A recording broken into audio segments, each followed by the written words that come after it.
ក្នុងឱកាសទិវាអន្តរជាតិនារី8មីនាខួបលើកទី115ក្រោមប្រធានបទសន្តិភាពនិងសន្តិសុខសម្រាប់ស្ត្រីនិងគ្រួសារនាឱកាសឆ្នាំនេះឯកឧត្តមនេតភក្ត្រារដ្ឋមន្ត្រីក្រសួងព័ត៌មាននិងលោកជំទាវ តុយសេរីរតនៈនេតភក្ត្រាប្រធានកិត្តិយសសាខាសមាគមនារីកម្ពុជាដើម្បីសន្តិភាពនិងអភិវឌ្ឍក្រសួងព័ត៌មានរួមទាំងថ្នាក់ដឹកនាំទីប្រឹក្សានិងមន្ត្រីរាជការប្រមាណជាង500នាក់បានប្រារព្ធពិធីអបអរសាទរកាលពីព្រឹកថ្ងៃទី9ខែមីនាឆ្នាំ2026នាសាលចតុមុខមង្គលទីស្តីការក្រសួងការដែលប្រារព្ធទិវាអន្តរជាតិនារី8មីនាខួបទី115នៃឱកាសឆ្នាំនេះក្នុងគោលបំណងរំលេចពីសារៈសំខាន់មិនអាចកាត់ថ្លៃបាននៃសន្តិភាពនិងសន្តិសុខសម្រាប់ស្ត្រីនិងក្រុមគ្រួសារក៏ដូចជារំលេចពីការរួមចំណែកយ៉ាងសកម្មរបស់ស្ត្រីក្នុងកិច្ចខិតខំប្រឹងប្រែងដើម្បីកសាងនិងថែរក្សាសន្តិភាពយូរអង្វែងដែលជាធាតុផ្សំមិនអាចខ្វះបានសម្រាប់ការអភិវឌ្ឍប្រកបដោយចីរភាពស្ថិរភាពនិងវិបុលភាពសង្គមការរក្សាបាននូវសុខសន្តិភាពនិងស្ថិរភាពនយោបាយគឺជាបុរេលក្ខខណ្ឌដ៏ចាំបាច់និងជាមូលដ្ឋានគ្រឹះដ៏រឹងមាំសម្រាប់ការអភិវឌ្ឍប្រទេសជាតិលើគ្រប់វិស័យនិងធានាបាននូវសុខុមាលភាពនិងការរស់នៅរបស់ប្រជាជនប្រកបដោយសុខដុមរមនា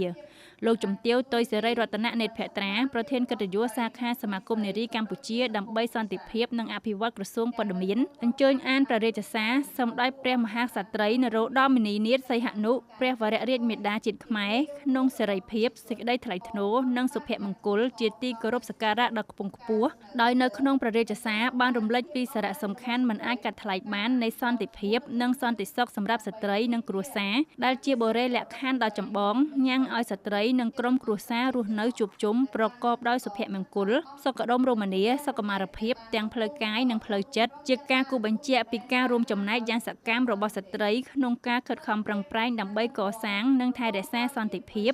ដែលជាធាតុផ្សំមិនអាចខ្វះបានសម្រាប់ការអភិវឌ្ឍប្រកបដោយចីរភាពស្ថិរភាពនិងវិបុលភាពសង្គមឯកឧត្តមរដ្ឋមន្ត្រីនេតភក្ត្រាបានមានប្រសាសន៍លើកឡើងថាជារៀងរាល់ឆ្នាំក្រសួងព័ត៌មានតែងតែប្រារព្ធទិវាអន្តរជាតិ8មីនាដើម្បីបង្ហាញអំពីការយកចិត្តទុកដាក់និងផ្ដល់តម្លៃខ្ពស់សម្រាប់ស្ត្រីក្នុងការចូលរួមអភិវឌ្ឍសង្គមនិងសេដ្ឋកិច្ចនិងការចូលរួមចំណែករបស់ស្ត្រីក្នុងការស្វែងរកសន្តិសុខនិងសន្តិភាពទាំងនៅក្នុងវង្វេងគ្រួសារទាំងនៅក្នុងតំបន់និងនៅលើសកលលោកឯកឧត្តមរដ្ឋមន្ត្រីបានគូបញ្ជាក់ថាការជ្រើសរើសប្រធានបទសន្តិភាពនិងសន្តិសុខសម្រាប់ស្ត្រីនិងគ្រួសារសម្រាប់ទិវាអន្តរជាតិ8មីនាឆ្នាំ2026ពិតជាសមស្របខ្លាំងណាស់ទៅនឹងស្ថានភាពសង្គមកម្ពុជានាពេលបច្ចុប្បន្នដែលបានទទួលរងនូវការឈ្លានពានពីសំណាក់យោធាថៃជាលទ្ធផលបានបន្សល់ទុកនៅជនភៀសសឹករាប់ម៉ឺនគ្រួសារការខូចខាតទ្រព្យសម្បត្តិសាធារណៈនិងឯកជនការបាត់បង់សមាជិកគ្រួសារជាទីស្រឡាញ់ជាពិសេសការពលីដ៏អង់អាចក្លាហានរបស់វីរៈកងទ័ពក្នុងបុព្វហេតុការពារទឹកដីមាតុភូមិកម្ពុជាសោកនាដកម្មនៃសង្គ្រាមឈ្លានពានទាំងពីរលើកនេះបានប៉ះទង្គិចផ្លូវចិត្តរបស់ប្រជាពលរដ្ឋកម្ពុជាជាខ្លាំងបន្ទាប់ពីកម្ពុជាបានទទួលសុខសន្តិភាពលែងនឹកនាដល់សង្គ្រាមអស់រយៈពេល30ឆ្នាំកន្លងមកហើយឯកឧត្តមនេតភក្ត្រាបានលើកឡើងថាសុខភាពផ្លូវចិត្តពិតជាសំខាន់ខ្លាំងណាស់ដើម្បីឲ្យមនុស្សគ្រប់រូបបន្តដំណើរជីវិតបំពេញការងារនិងរស់នៅប្រកបដោយសុភមង្គលនៅពេលសុខភាពផ្លូវចិត្តទទួលរងនៅការប៉ះទង្គិចវាប៉ះពាល់ដល់ការរស់នៅប្រចាំថ្ងៃរបស់បុគ្គលម្នាក់ៗជាពិសេសសន្តិភាពផ្លូវចិត្តនិងសុខុមាលភាពបើតាមការសិក្សាស្រាវជ្រាវស្ត្រីងាយរងផលប៉ះទង្គិចផ្លូវចិត្តនិងជំងឺបាក់ទឹកចិត្តខ្ពស់ជាងបុរស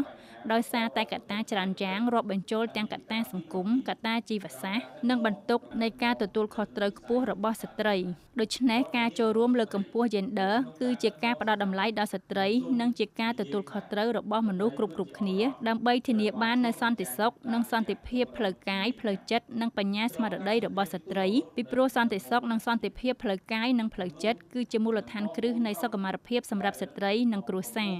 នៅក្នុងឱកាសនេះដែរឯកឧត្តមនេតភក្ត្រាបានធ្វើការរំលេចផងដែរថាឆ្លងកាលសង្គ្រាមនៅតាមបណ្ដោយព្រំដែនកម្ពុជាថៃស្ត្រីបានដើរតួនាទីយ៉ាងសំខាន់ក្នុងការចូលរួមស្វែងរកសន្តិភាពនិងសន្តិសុខប្រកបដោយប្រសិទ្ធភាពនិងមោទនភាពក្នុងនោះស្ត្រីជាភរិយានិងគ្រួសារវីរៈកងទ័ពបានចូលរួមលើកទឹកចិត្តស្វាមីនិងបងប្អូនប្រុសដែលកំពុងឈរជើងការពារទឹកដីកម្ពុជាយ៉ាងអង់អាចក្លាហាន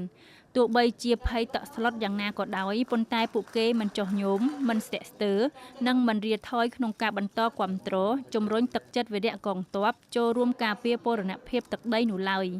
ដោយឡែកនៅថ្ងៃដដែលនេះដែរឯកឧត្តមរដ្ឋមន្ត្រីនេតភក្ត្រាលោកជំទាវ តុយ សេរីរតនៈនេតភក្ត្រាប្រធានកិត្តិយសសាខាសមាគមនារីកម្ពុជាដើម្បីសន្តិភាពនិងអភិវឌ្ឍក្រសួងព័ត៌មាននៅព្រឹកថ្ងៃទី 9 ខែមីនា ឆ្នាំ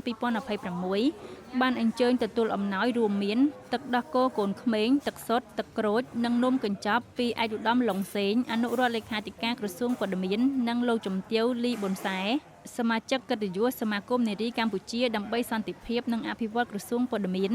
ដើម្បីយកបន្តចែកជូនដល់ប្រជាពលរដ្ឋនិងកុមារក្នុងជំរំភាសឹកនៅព្រំដែន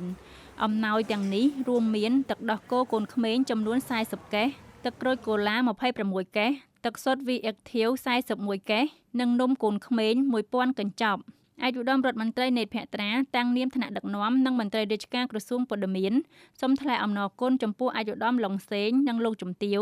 ដែលបានផ្ដល់អំណោយដល់ក្រសួងព័ត៌មានដើម្បីបន្តចែកជូនដល់ប្រជាពលរដ្ឋនិងកុមារក្នុងជំរំភាសឹកនៅព្រំដែន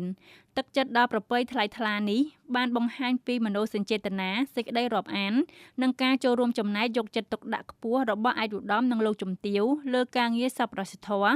និងកិច្ចការសង្គមតាមរយៈក្រសួងព័ត៌មានជាពិសេសដើម្បីចែកជូនដល់ប្រជាពលរដ្ឋភាសឹកនៅតាមព្រំដែន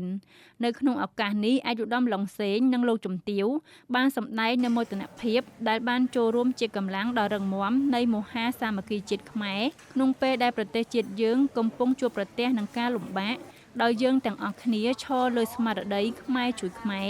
តាមរយៈការបន្តចូលរួមគាំទ្រនិងឧបត្ថម្ភដល់សកម្មភាពការងារមនុស្សធម៌របស់ក្រសួងព័ត៌មានដោយផ្ដល់ជាអំណោយជូនទៅដល់បងប្អូនប្រជាពលរដ្ឋភាសឹកនិងវីរៈកងទ័ពដែលកំពុងឈរជើងនៅតំបន់ជួរមុខដើម្បីការពារអធិបតេយ្យនិងបូរណភាពទឹកដីកម្ពុជាយ៉ាងម៉ឺងម៉ាត់និងច្បាស់លាស់